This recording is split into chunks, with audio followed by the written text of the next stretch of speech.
कलंदर मर्द अलस्ती बाए जिय में बुजुर्ग हस्ती। मर्द कलंदर मर्द अलस्ती बाए जिय में बुजुर्ग हस्ती। बाए जिय में बुजुर्ग हस्ती। अमरोटीअ जो ख़लीफ़ो नाइब साईं मोहम्मद सालिह साहिब। अमरोटीअ जो ख़लीफ़ो नाइब साईं मोहम्मद सालिह साहिब। साईं मोहम्मद सालिह साहिब जंहिंसां सुञापी उन जी वस्ती। बाए जिय में बुजुर्ग हस्ती। मर्द कलंदर मर्द अलस्ती बाए जिय में बुजुर्ग हस्ती। 1850 में जायो 92 वरह का जग में आयो। 1850 में जायो 92 वरह का जग में आयो। 92 वरह का जग में आयो। हाणे हूँ 10 जन्नत बस्ती। बाए जिय में बुजुर्ग हस्ती। मर्द कलंदर मर्द अलस्ती बाए जिय में बुजुर्ग हस्ती। बाए जिय में बुजुर्ग हस्ती।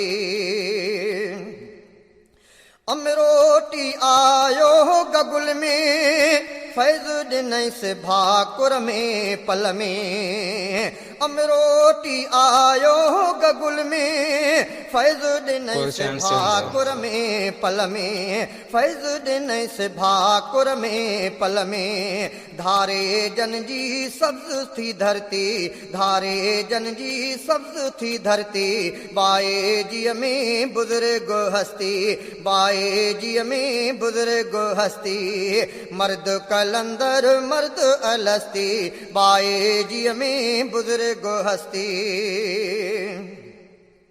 दीन जो खादिम दिलबर तादम खल्के खुदा जो रहबर तादम। दीन जो खादिम दिलबर तादम खल्के खुदा जो रहबर तादम। फैलायई तौहीद परस्ती बाए जिय में बुजुर्ग हस्ती। फैलायई तौहीद परस्ती बाए जिय में बुजुर्ग हस्ती। मर्द कलंदर मर्द अलस्ती बाए जिय में बुजुर्ग हस्ती। साईं सरंदीअ पुॼंदीअ वारो दीन रखियाई सभ खां प्यारो।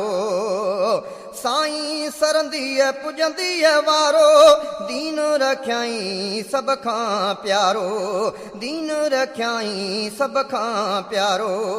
फैज़ करामत जंहिंखे परती बाए जिय में बुजुर्ग हस्ती। फैज़ करामत जंहिंखे परती बाए जिय में बुजुर्ग हस्ती। मर्द कलंदर मर्द अलस्ती बाए जिय में बुजुर्ग हस्ती। आलिम सूफी आरिफ कामिल तबन साफ़ सखी ऐं रहमदिल। आलिम सूफी आरिफ कामिल तबन साफ़ सखी ऐं रहमदिल। सिक सरापा जंहिं वटि सस्ती बाए जिय में बुजुर्ग हस्ती। सिक सरापा जंहिं वटि सस्ती बाए जिय में बुजुर्ग हस्ती। मर्द कलंदर मर्द अलस्ती बाए जिय में बुजुर्ग हस्ती। हर को खिलाफत जो माणियाई वा तुझ हालत जो वाणियाई। हर को खिलाफत जो माणियाई वा तुझ हालत जो वाणियाई। वा तुझ हालत जो वाणियाई। बिदअत शिरक जी मारियई मस्ती बाए जिय में बुजुर्ग हस्ती। बिदअत शिरक जी मारियई मस्ती बाए जिय में बुजुर्ग हस्ती। मर्द कलंदर मर्द अलस्ती बाए जिय में बुजुर्ग हस्ती। रोज़ न जमदा अहिड़ा माण्हू हा हिन बुज़ुर्ग जहिड़ा माण्हू रोज़ न जमदा अहिड़ा माण्हू हा हिन बुज़ुर्ग जहिड़ा माण्हू हा हिन बुज़ुर्ग जहिड़ा माण्हू यासीन जमन था जेके वक्ती बाए जीअ में बुज़ुर्ग हस्ती यासीन जमन था जेके वक्ती बाए जीअ में बुज़ुर्ग हस्ती मर्द